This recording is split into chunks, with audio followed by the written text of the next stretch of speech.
হবে। এই জন্য আমরা ধৈর্যের সাথে আজকের প্রোগ্রামের সৌন্দর্য রক্ষার্থে আমরা ধৈর্য ধারণ করে উপস্থিত হয়ে মনোযোগ দিয়ে আজকের যে আলোচনাগুলো হবে সে আলোচনাগুলো আমরা নিজের জীবনে কাজে লাগিয়ে মাঠে ময়দানে আন্দোলনের কাজকে আরো গতিশীল করব। সম্মানিত ভাই ও বোনেরা, এই পর্যায়ে বক্তব্য রাখার জন্য অনুরোধ করছি বাংলাদেশ জামাত ইসলামী দেওয়ানবাগি উপজেলার সাবেক আমির জনাব এএসএম নূর নবী দুলাল।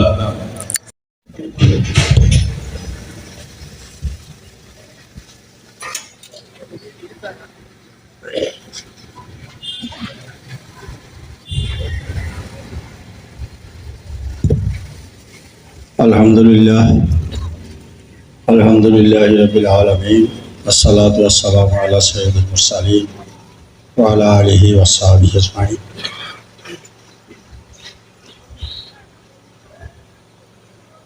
দাগনভূঞা উপজেলা জামাত ইসলামীর নবনির্বাচিত আমিরের শপথ গ্রহণ অনুষ্ঠানে উপস্থিত প্রিয় রোকন ও দায়িত্বশীল ভাইয়েরা, আসসালামু আলাইকুম ওয়া রাহমাতুল্লাহ। আল্লাহ শুকরিয়া, দীর্ঘ 15-16 বছর পরে আমরা বাংলাদেশের জমিনে,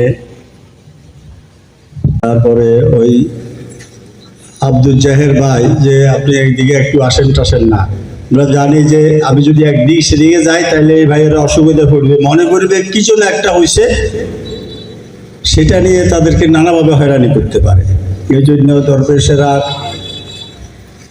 দুধমুখা, পুরুষ মুন্সি, সিন্দুরপুর যাই নাই, যেতে পারি নাই। আমাদের অন্য ভাইয়েরা জেলা মেহমানরা সফর করেছেন, যেহেতু তারা কম পরিচিতি ছিলেন, গোপনে গোপনে সভা সমাবেশ করে এসছেন, সংগঠন আমাদের চালু রেখেছেন অনেক কষ্টের মধ্যে, অনেক প্রতিবন্ধকতার মধ্য দিয়ে। তো সেই অবস্থা থেকে আল্লাহ আমাদেরকে বর্তমানে স্বাধীনতা দিয়েছেন, এই পরিবেশ দিয়েছেন, এই সুযোগ দিয়েছেন।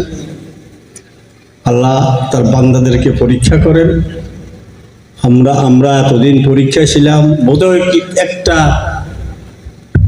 প্রিটেস্ট, একটা পরীক্ষা আমরা উত্তীর্ণ হতে পেরেছি, বিদায় সুযোগটা আমরা পেয়েছি। আমাদেরকে চূড়ান্ত পরীক্ষার জন্য প্রস্তুতি নিতে হবে এবং